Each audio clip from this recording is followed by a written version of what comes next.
निगरानी करने वाली ऐप्स की दस्तयाबी और फोन पर पाबंदियों के बावजूद वालिदैन के लिए बच्चों पर निगाह रखना मुश्किल होता जा रहा है। जिनिया बेवंस की एक 13 साल बच्ची है एरियल।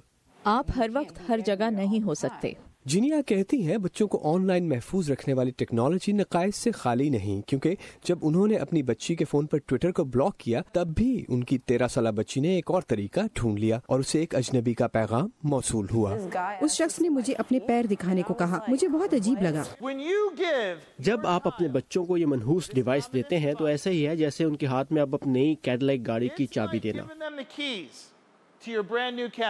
रिक विस्टोकी पुलिस के रिटायर्ड तफ्तीशकार हैं और साइबर क्राइम के माहिर हैं। उनका कहना है कुछ वालिदैन अपने बच्चों पर बहुत ज्यादा एतमाद करते हैं और उनके मुताबिक NMK सिंड्रोम का शिकार हो जाते हैं। नॉट माई किड, यानी मेरा बच्चा कभी ऐसा नहीं कर सकता। इसके बावजूद बच्चे मुख्तलिफ ऐप्स के जरिए अब अजनबियों से बात कर सकते हैं, जैसे व्हाट्सएप, हाउस पार्टी वगैरह। एक माँ को पता ही नहीं चला कि उसकी 13 साल बच्ची एक अजनबी बच्चे के साथ स्नैपचैट पर बात कर रही है, जब तक कि उसकी बड़ी बच्ची ने उन्हें इस बारे में नहीं बताया। बतौर वालिदैन हमें चौकस होना पड़ेगा। नेथन हेल एलिमेंट्री स्कूल की प्रिंसिपल एलिस गोमेज कहती हैं उनके स्कूल में तुलबा से अपने फोन सारा दिन अलहदा कमरे में रखने को कहा जाता है। मैं सोच भी नहीं सकती कि क्या कुछ हो रहा है जिसका हमें पता तक नहीं, और मैं ये ऐसे फर्द के तौर पर कह रही हूँ जो बच्चों के साथ रहती है और टेक्नोलॉजी की समझ बूझ भी रखती है।